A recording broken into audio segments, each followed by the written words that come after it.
actually pissing off the younger generation, because as soon as the internet comes back, they're more venomous.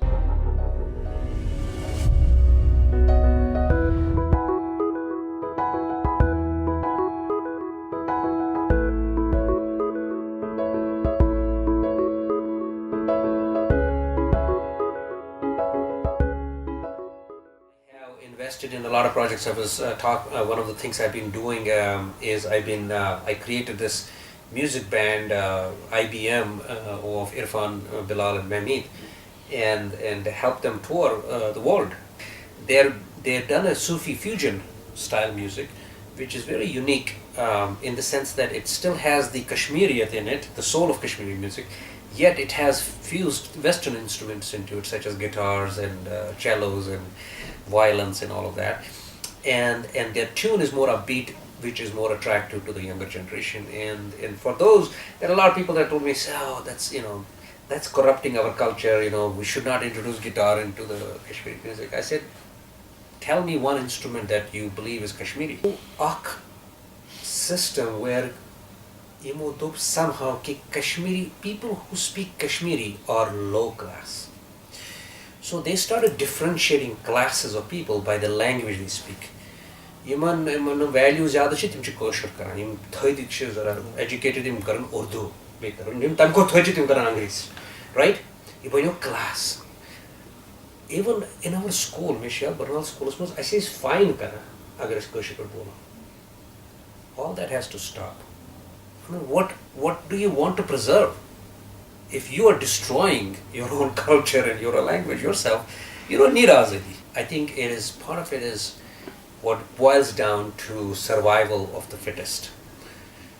The market and the competition has turned in such a way that our own people cannot compete with our own manufacturing competition. I'll give you a very good example. Shawls. They are best manufactured, Kashmiri shawls, they're best manufactured in Amritsar right now. How did that happen? Because the entrepreneurs here got greedy. But at the end of the day, did our handicraft industry really thrive in innovating and creating newer designs and all of this stuff? That started lacking. So there are great people that are working towards it. Now, what needs to be done is that more and more intellectuals, entrepreneurs need to look into that as their social obligation to save it, and unfortunately that's not happening as much as it should be happening. These things that we don't seem to be important, but they are very important.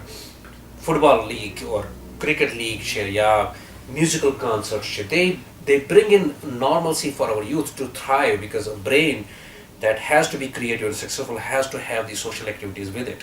You cannot just put people in a room and say pari and then expect them to thrive. They won't. Kashmir can become one of the world's biggest IT hub. It's all leadership.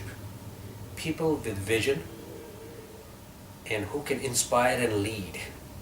Any project is possible in Kashmir. Kashmir can become the world's most beautiful tourist resort, winter as well as summer. It has perfect environment for technology growth because of the fact that it is landlocked, weather is cold and very comfortable, and people during winter tend to stay indoors more, so programming requires you to be a lot of indoor. It's just a matter of what you want to put your resources in and what benefits the people most. One thing that I have seen is Kashmiris are more intellectual than workers. So don't expect Kashmiri to build a construction company, but definitely expect Kashmiri to build a good technology company or something that has intellectual value behind it. America's GDP is 3 times the GDP of the number 2 country, right? They're the richest economy in the world. Yet they run the world with Google, Facebook, IBM, Microsoft, Apple. These phones are bigger industries. Apple's $1 trillion company. The revenue IT companies can bring in with very little cost of goods sold, or what we call as investment. Think about it. Software doesn't need any investment. You have no raw material to buy, right? and you have no inventory to keep. You don't need storage if you make a software, which will sell 10 times the cost of the refrigerator, right? Yet you don't buy even a nail to make it. You just buy a laptop and person can even work from home. That's another beauty of this thing, is that we can operate companies like I'm operating companies. I have employees all over the world. And I operate this whole business of BQE, millions and millions of dollars of transactions from my phone and my laptop with internet. That's possible now. And that's why technology is quite possible in Kashmir, because it doesn't need the backup of infrastructure and supply of materials and all of that. If you tell me, hey, can we be the biggest manufacturer of cars, I would say no, because we're landlocked. Cost of bringing the raw material here will be too high. We don't even have a train coming into Srinagar. But can we be IT? Yes, absolutely. Can we be software manufacturer? Absolutely, because it doesn't need any raw materials. It's actually happening faster than you would want it to happen, or you would expect it to happen. I'm very surprised and pleasantly surprised how banking absorbed technology. A lot of people are transferring money now over their cell phones. Yes. And people are getting alerts on their cell phones, hey, money withdrawn, money deposited, whatever. So that's one. Airline tickets have started happening more online, so that's number two.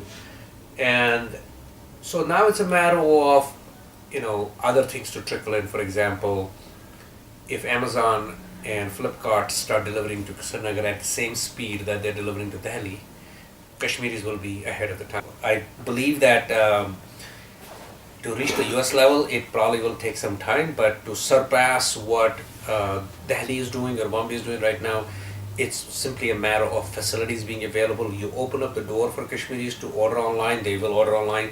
You open the door for Kashmiris to pay their electrical bills online, they will. They're already paying their phone bills online. Yes. My philosophy about brick and mortar stores, Yathiswanancha retail stores, is that the only brick and mortar stores that will survive are the ones that provide direct services, such as your barber, cuts your hair, or your beauty salon who may do your nails, or your doctor who has to physically see you, and restaurant where you can sit down and have a cup of coffee.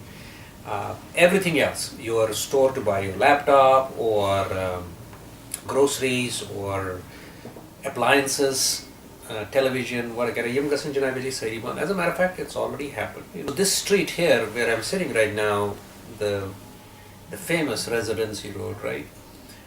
I was telling them, I said, mark these words, 20 years from now, there'll be nothing but restaurants on this street. The way we do transactions and order food or clothes, all of that is going to change, and to some extent has already changed. We at BQE Software, by the way, here in Kashmir, we order a lot of stuff from Amazon. The stupidest thing government can do is cut internet, because number one, it shows that they're hiding something. Number two, it is trying to shy away from the trend where people self-govern, right?